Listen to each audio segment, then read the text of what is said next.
Bonjour à tous, bienvenue pour notre rendez-vous hebdomadaire. Maintenant, ça va faire maintenant la troisième séance que nous partageons ensemble autour de cet événement assez extraordinaire, je dois dire, que nous vivons tous au quotidien.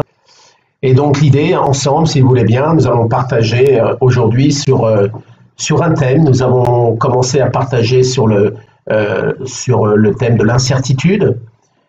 Comment gérer l'incertitude au quotidien. Nous avons la semaine dernière parlé de la gestion du stress, qu'est-ce qu'était le stress et de quelle façon on pouvait gérer au mieux ce stress au vu des conditions extraordinaires que la société nous impose quelque part. Pour commencer, un petit remerciement, un grand remerciement à notre président, Philippe Manassero, et toutes ces équipes, Charline, Véro et toute l'équipe qui nous permet aujourd'hui de partager ensemble sur ce thème que je vous propose, donc qui est, entre guillemets, le pouvoir du moment présent. Comment optimiser ma journée malgré le confinement? Comment faire en sorte de se dire en fin de journée, on a quand même passé une bonne journée, t'as vu, on s'en est bien sorti. Oui, on a fait des choses très intéressantes. Comment les vivre au mieux? Quels sont les outils qui nous permettent de vivre pleinement cette journée sans penser au futur, qui est un vrai brouillard, entre guillemets, et sans revenir au passé, puisque le passé, c'est de l'histoire. Voilà ce que nous vous proposons aujourd'hui. Et pour démarrer, comme nous l'avons fait la dernière fois et la fois d'avant, je vous propose d'essayer ensemble de faire, entre guillemets, la résilience, le mot cher à Boris Cyrulnik, notre neuropsychiatre international, qui a fait un livre sur le mot résilience, qui vient du mot latin rebondir. Et je vous propose de faire un petit travail de résilience, de voir quelle résonance aujourd'hui, à l'instant où nous nous parlons, dans le pouvoir du moment présent, quelle résonance a le mot aujourd'hui coronavirus dans votre tête, dans votre corps, incertitude, d'accord, et confinement. L'idée, si vous voulez bien, pendant quelques secondes, si vous voulez écrire, vous faites un travail avec vous-même, vous valorisez ce que vous êtes, d'accord? Vous êtes en train de dire, tiens, comment je réagis moi par rapport à ce mot? Donc, je vous invite à écrire effectivement des petits mots qui résonnent dans votre tête sur le mot corona. Et le mot, comme on a dit, incertitude. Je vous laisse quelques secondes et moi, je me permettrai de vous dire quelle résonance ça a dans ma tête, ce mot, aujourd'hui, mercredi, après quelques semaines de confinement. L'intérêt, selon moi, de mettre ces mots dans le cadre de la résilience, c'est que à partir du moment où je l'écris, je fais un acte, je fais une action. Cette action me permet d'accueillir mon ressenti, au cas où mon raisonnement par rapport au mot. Si je l'accueille, ça me permet de l'accepter. Et si je l'accepte, ça me permet de rebondir, soit en mettant une action, soit avec une réflexion que je peux partager avec d'autres personnes.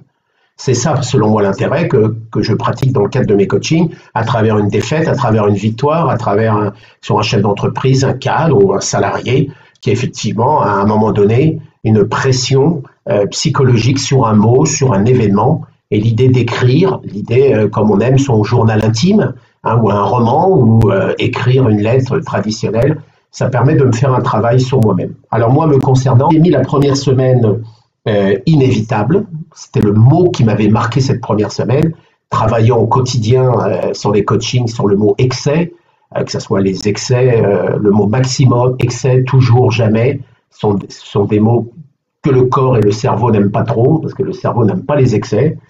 La deuxième semaine, j'avais mis le mot « c'est quoi demain ?» J'avais une interrogation, je me mobilisais avec moi-même. « Ok, et now, c'est quoi demain ?» Ça, c'était la deuxième semaine. Et cette semaine, j'ai une idée forte qui revient. Quoi qu'il arrive, il va vraiment falloir faire autrement dans l'avenir. Voilà, moi, me concernant, les mots qui, effectivement, me caractérisent sur la réaction que je peux avoir au niveau des mots. Voilà, donc n'hésitez pas à les écrire, gardez-les pour vous. L'intérêt, encore une fois, c'est que je pose ce mot, que vous puissiez les vomir, que vous puissiez traduire votre pensée, effectivement, en regardant ça. On va avancer un petit peu sur le programme. Alors aujourd'hui, on parle sur le thème « Pouvoir du moment présent ».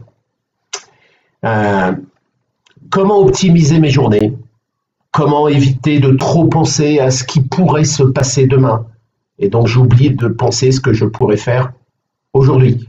Comment éviter de revenir au passé, même si parfois c'est plutôt bien de revenir au passé. Mais là, concrètement, comment éviter de revenir au passé en espérant que ça soit demain? Il est là le danger. On aimerait retrouver demain ce qui s'est passé hier. Est-ce que ça va être possible à court terme? On peut effectivement se poser la question. Comment vivre pleinement, et j'aime beaucoup ce mot, comment vivre pleinement le moment présent, effectivement d'optimiser ce moment et de pouvoir l'apprécier. Par rapport à ça, je vais vous proposer quelques outils qui vont vous permettre, et je vous invite à les écrire, à les retenir si vous avez envie, qui selon moi, à travers ce qu'on met en place au quotidien, vous permet effectivement de revenir dans une concentration, dans quelque chose qui est assez fort avec moi-même, à l'instant T, et qui me permet d'éviter de partir un petit peu à droite à gauche. Avant cela, j'aimerais partager avec vous quelques phrases que j'ai dans le cadre de mes coachings, et puis de les commenter avec un exemple qui me paraît à la fois très simple, mais très intéressant à partager. Le pouvoir du moment présent, c'est le pouvoir de notre présence, de notre conscience libérée des formes pensées. Le pouvoir du moment présent, c'est de se concentrer sur soi, revenir sur les fondamentaux de moi et d'éviter quelque part de penser, d'éviter d'enclencher une pensée. À partir du moment, comme là je suis avec vous, si j'enclenche la pensée parce que j'entends un bruit à l'extérieur et j'enclenche une pensée en disant ils auraient pu faire moins de bruit, j'enclenche une pensée extérieure. Par contre, si je reste concentré, donc on le retrouve bien évidemment dans le cadre du monde sportif, en cadre d'événements sportifs importants, de me concentrer sur mon sujet, un autre sujet dont on parlera la semaine prochaine qui sera le lâcher-prise. Mais pour avoir un lâcher-prise, l'idée c'est que je me recentre sur moi-même, que je valorise qui je suis. Cette phrase, le pouvoir de notre présent, de notre conscience libérée, c'est de libérer toutes ces formes pensées, tout le contrôle, le grand travail, la différence qu'il y a entre le contrôle et la maîtrise. L'idée, c'est de libérer tout ça. Pour ça, le problème, c'est que le passé est le souvenir d'un ancien moment présent. On est bien d'accord? Dans le passé, hier, j'ai fait un footing. Je m'en souviens très bien, j'ai couru 3 km, j'ai fait ceci, cela. Je le ramène à mon moment présent puisque j'y pense maintenant. D'accord? Et il est mis dans la mémoire, dans mon esprit. On parle, dans le cadre du coaching mental sur des sportifs de haut niveau, et même dans le cadre de l'entreprise, on parle d'imagerie cognitive. On parle de points d'ancrage. Ça, c'est des moments et c'est des éléments intéressants parce que l'imagerie cognitive, on le voit dans les skis, on voit les skieurs se préparer avant la ligne de départ, on le voit dans d'autres sports, en particulier sur le VTT de descente, et puis un certain nombre de sports, avant la compétition, avant de rentrer effectivement sur le tatami ou autre, on refait les gestes. Donc on est dans une imagerie cognitive de préparation mentale. On est à la fois dans le passé, okay, puisque c'est quelque chose qu'on a fait avant, mais on essaye de le ramener au présent. Okay? Donc ça, c'est une bonne action dans le cadre d'une stratégie mentale. Là, le principe de lâcher et de pouvoir profiter pleinement de la journée, on est bien d'accord qu'on n'est pas dans les mêmes conditions. Donc ce passé est entre guillemets dangereux parce que je pense ce qui s'est passé avant le corona et dire oh là là là là, qu'est-ce que ça me manque, oh là là là là, mais j'aurais dû aller voir plus souvent maman. Malheureusement, et j'espère que vous tous, par rapport à la famille, j'espère que ça se passe bien pour vous et dans le cas contraire, bien évidemment, on est tous très très forts avec vous. Et pareil, bien évidemment, pour le futur. Le futur est un présent imagé. C'est une projection du mental dans le futur. Et là intervient un élément que vous, amis sportifs, vous connaissez très bien. Je suis dans le dernier tour, il me reste un dernier tour à faire. Je suis premier, ou je suis deuxième, ou je suis troisième. Je suis très content de moi. Et là, à quoi je pense? Je pense au podium. Pour le vainqueur, à quoi je pense? Je pense à ce que je vais dire, à ce que je vais faire. Et bien évidemment, ce moment du pouvoir du moment présent, vous étiez concentré sur la course, vous sortez, vous allez dans le futur, Ça s'appelle la concentration future. C'est que je pars dans le futur et donc je ne suis plus dans le présent. Donc j'ai mon corps qui est sur le vélo, j'ai mon corps qui est sur le tatami, j'ai mon corps qui est dans le bassin, mais mon esprit, lui, il est ailleurs. Je suis plus dans le pouvoir du moment présent. Et là, bien évidemment, je perds mes capacités à être mental, selon moi, capacité à être. Je ne peux pas être, puisque j'ai une partie de mon corps qui est partie dans le futur. OK? Donc par rapport à ça, le futur est donc un présent imagé avec une projection du mental. Quand le futur arrive, c'est sous la forme du présent, puisque je pense effectivement à ce que je vais faire et je le pense maintenant. Donc je ne suis pas au présent, le fameux ing en anglais, je suis dans un présent du futur. Le pouvoir du moment présent, on n'en parle pas tous les jours, hein. C'est pas aussi simple que ça, et c'est assez dur à mettre en place. Il faut pas mal de séances, des outils adéquats par rapport aux activités professionnelles, les sports, un chef d'entreprise dans son activité, ou d'autres, des salariés ou autres. Une autre phrase intéressante, être au présent tout en voulant être au futur. Il y a une contradiction, je suis à la fois dans le passé et dans le futur. Là, je vous donne un exemple qui est simple et qui, je crois, va parler à tout le monde. On est dimanche, il est 12h30, la famille ou les amis, on se met autour d'une table et il y a les enfants, les amis qui commencent à parler. Et la personne, donc là, il y a un moment présent qu'on a vivre ensemble. Et là, la personne commence à penser à la réunion qu'il a demain après-midi avec ses collaborateurs ou avec son service. Donc, il sort du pouvoir du moment présent, et il part dans la concentration future, puisqu'il pense à ce qu'il va dire ou ce qu'il doit faire pour cette réunion du lundi après-midi. Le problème, c'est qu'il n'est plus dans le pouvoir du moment présent. Son épouse ou son mari et les enfants, qu'est-ce qu'ils disent? Tiens, ça y est, papa, il n'est pas avec nous. Il est encore dans sa tête au travail. Le problème, en général, c'est que le lundi après-midi, lorsque je suis en réunion, je regrette, je me dis, zut quand même, j'arrive pas à couper, j'aurais quand même pu m'occuper un peu plus de ma famille, j'aurais pu être plus présent avec eux. Je n'étais pas assez présent. Donc là, on revient au passé. Moralité, la personne le dimanche n'était pas présente puisqu'elle était le lundi. Le lundi, elle n'était pas présente parce qu'elle revenait à ce qu'elle aurait pu faire avec sa famille la veille. Voilà, là on parle de concentration, on parle de pouvoir de moment présent, d'accord, qui nous permet effectivement d'optimiser et de vivre pleinement ce que je ressens, ce que j'ai envie de vivre. Pour ça, ce qu'on a dit sur la première phrase, il faut libérer les formes pensées. Et bien évidemment, c'est pas si simple, encore plus aujourd'hui avec les incertitudes, avec toutes les informations qui tournent effectivement de son cerveau et qui fatiguent parce que ça use, parce qu'à la force de penser, effectivement, le cerveau, il commence un petit peu à fatiguer. Petite information, le cerveau, et je suis persuadé que Lucie, qui me regarde à Tours, j'espère qu'elle me confirmera bien ça, le cerveau, c'est 2% du poids du corps, 25% de la puissance énergétique. Donc, vous imaginez que là-haut, le pépère, quand il travaille, et lorsqu'il travaille trop, vous pouvez imaginer ce que ça donne derrière en termes d'épuisement avec toutes les conséquences, le stress, le burn-out, la déprime, etc., etc. Deux autres phrases intéressantes. Le moment présent, c'est tout ce que vous n'aurez jamais. Le moment présent, c'est tout ce que je n'aurai jamais.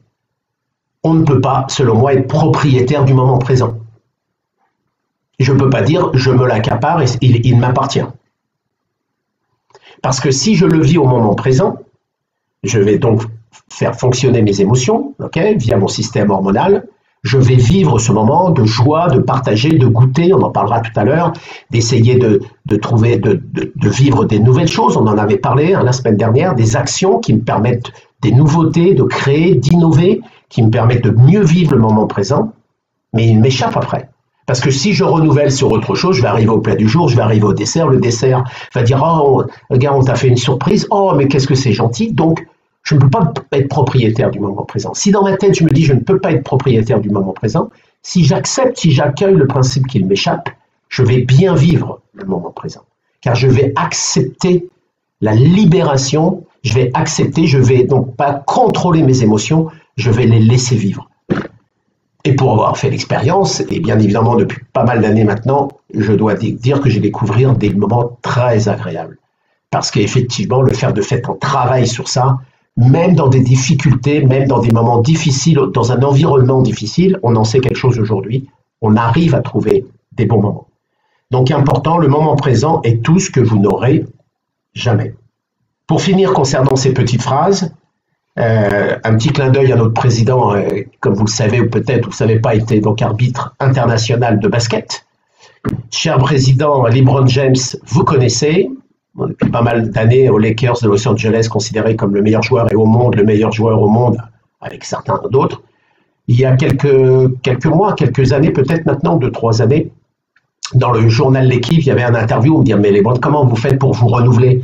Comment vous faites pour vivre le moment présent à chaque match avec tout ce que ça comporte, les contrats publicitaires, mais ça doit être très difficile. » Et ce basketteur avait dit la phrase que je trouve très belle.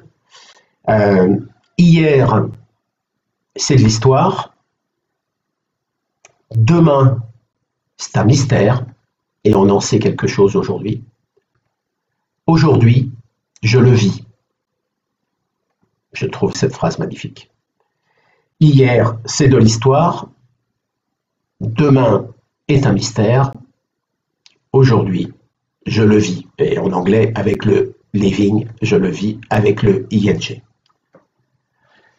Voilà concernant ces différentes phrases qui, me semble-t-il, en tout cas je l'espère, vont vous éclairer sur cette capacité de vivre un moment présent en faisant attention au passé, en faisant attention au futur, même si en ce moment on a envie de voir le futur, mais lorsqu'on est dans le brouillard avec des incertitudes, sauf si vous le savez déjà à l'avenir, mais faites-moi plaisir, si vous savez déjà l'avenir, soyez sympa sur mon site internet, envoyez-moi les 7 chiffres du loto de vendredi soir.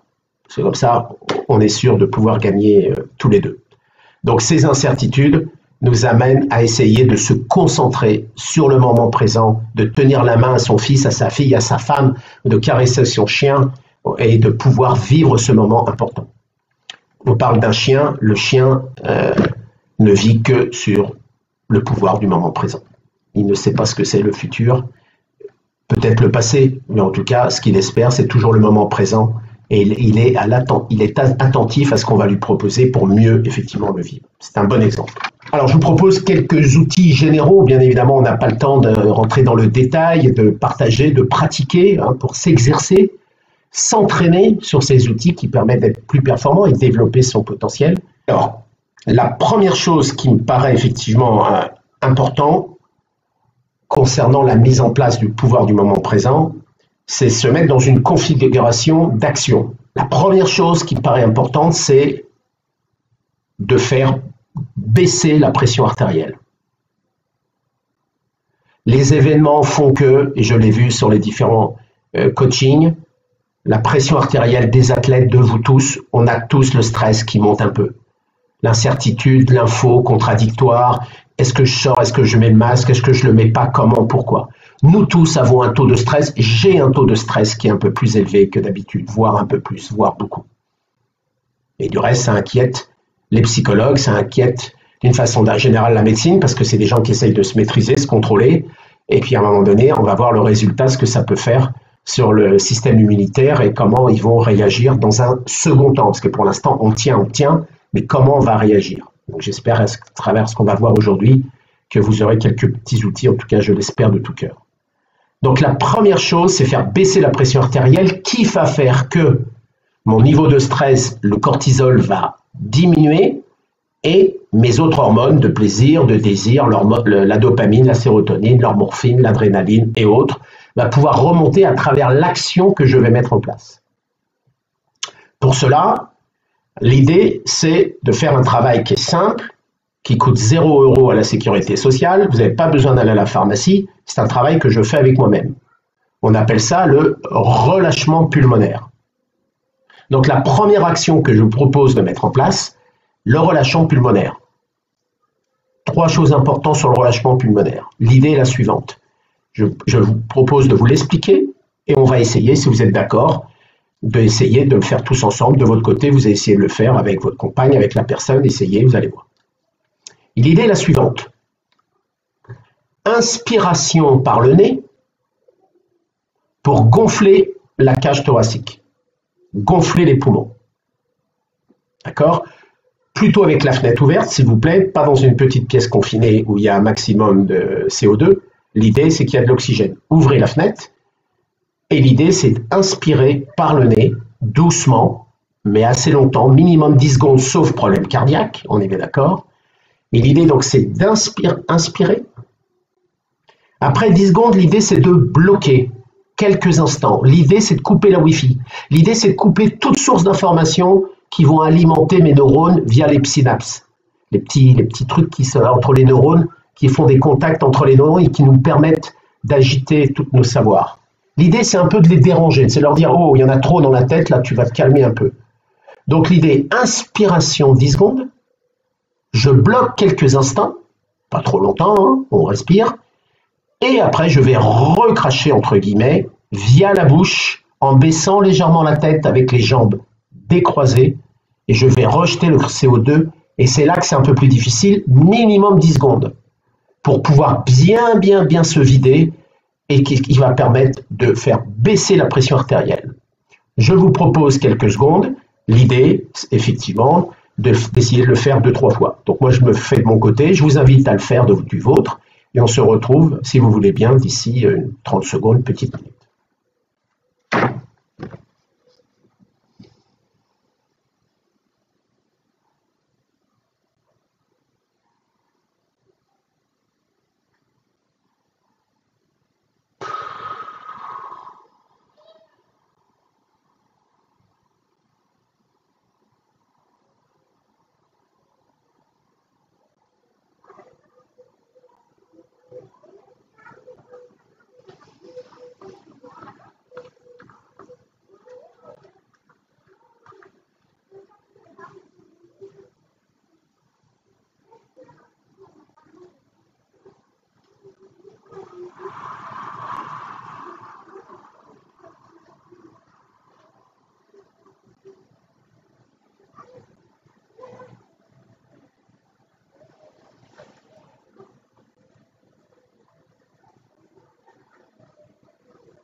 Voilà, moi j'ai fermé les yeux, je ne l'ai pas indiqué, effectivement, il y a des gens qui ferment les yeux, d'autres pas.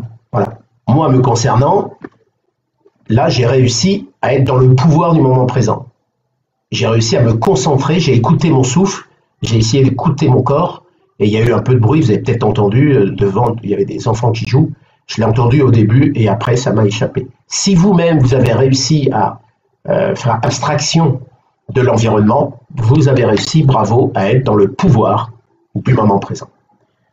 L'avantage de faire baisser cette pression artérielle, c'est que le cœur va ralentir, donc notre système immunitaire, il va adorer ça, notre système hormonal va adorer ça, nos organes vont adorer ça, puisqu'on va être plus apaisé, plus détendu, on sera moins dans le contrôle, puisqu'on est en train de lâcher, okay, et plus dans la maîtrise, puisqu'on fait un travail sur soi et on est là présent.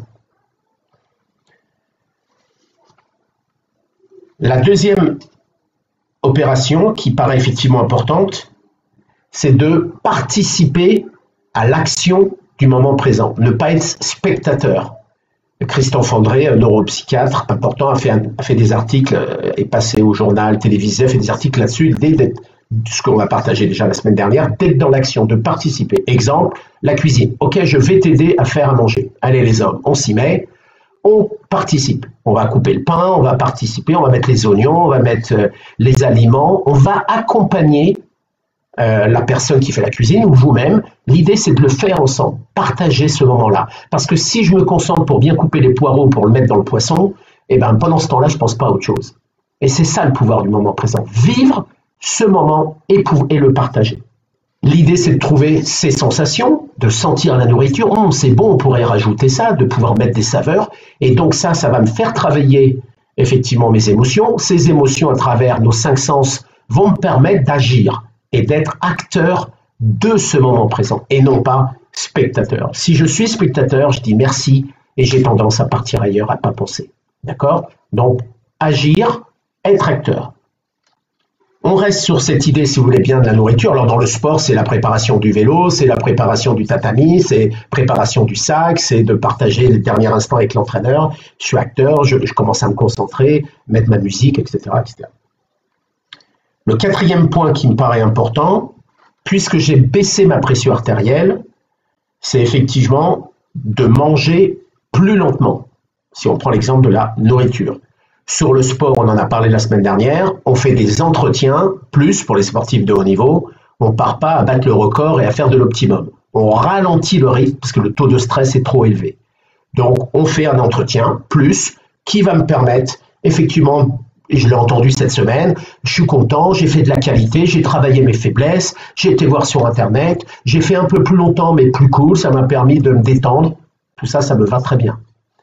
Donc, fort de cela, manger un peu plus lentement, mâcher un petit peu plus lentement, sentir un petit peu plus longtemps, apprécier un petit peu plus longtemps. L'idée, Stéphanie, qui est la nutritionniste du comité, l'a dit dans différentes réunions qu'on a pu avoir, l'idée du repas, c'est minimum 20 minutes. Sauf erreur de ma part, à travers soit le temps partiel, soit dans vos activités. Je sais qu'il y en a où c'est difficile, mais par exemple sur les sportifs de haut niveau, vous êtes, me semble-t-il, à la maison. Hein, et donc, fort de cela, de se dire je vais manger minimum en 20 minutes avec mon entrée, mon plat et mon dessert ou mon petit café ou autre.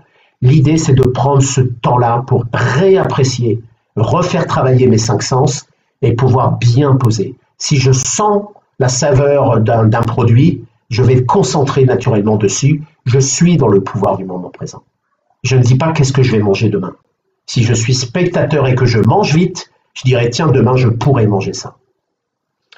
Une autre chose qu'a parlé Christophe André dans l'article, qui était intéressant, que je reprends, c'est d'ouvrir la fenêtre de votre appartement, de votre maison, de votre villa, d'autres. Vous avez normalement une fenêtre avec une vue, quelle qu'elle soit. Il y a l'air, profitons-en, on a encore un bon air. D'ouvrir la fenêtre et de regarder, d'admirer, d'écouter, sans accessoires, sans musique, pas d'oreillette, d'écouter les oiseaux. Vous avez peut-être remarqué comment les oiseaux, on les entend un peu plus, parce qu'on entend moins les voitures. Essayez de regarder au plus loin, essayez de regarder à l'horizon, essayez de voir des perspectives. Et à travers le ciel, moi, un peu passionné d'aviation, n'est-ce pas Patrick? L'idée, c'est de regarder, voir s'il y a un avion, parce que le moins qu'on puisse dire, c'est qu'il n'y en a pas beaucoup au-dessus de la France en ce moment. Et donc, d'idée, tiens, je vais voir si je peux voir un avion. Hier soir, la pleine lune, d'observer plus longuement la lune, de faire avec soi-même, de s'imaginer, d'être là, on est là. Et à travers ça, notre imagination, notre imaginaire va travailler. Et ça va nous permettre de bien se fixer sur ce moment-là. D'accord? Voilà l'idée. Ne faites pas l'erreur, on a tous tendance à le faire. On regarde la télé, au même moment, on regarde l'ordinateur et on est sur WhatsApp au téléphone.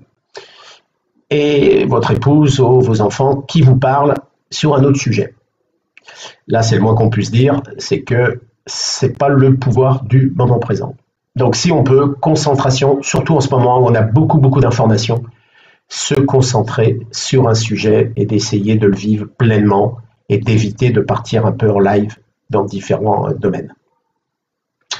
La dernière, et il y a beaucoup de sites dans ce domaine, la méditation, alors le mot est peut-être un peu fort, le yoga, le pilate, tous ces domaines permettent à coup sûr, qu'est-ce qu'on peut bailler après une séance de pilate, permet de s'apaiser, permet de se concentrer sur soi. D'accord ?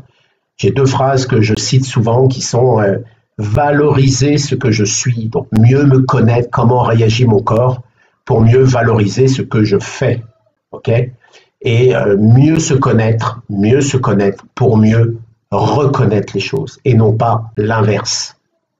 Et donc, fort de cela, le yoga, le pilate sont, selon moi, effectivement des activités très intéressantes et vous le faites à votre façon, cool, mais le corps vous dira 1000 fois merci et ça facilitera le pouvoir du moment présent.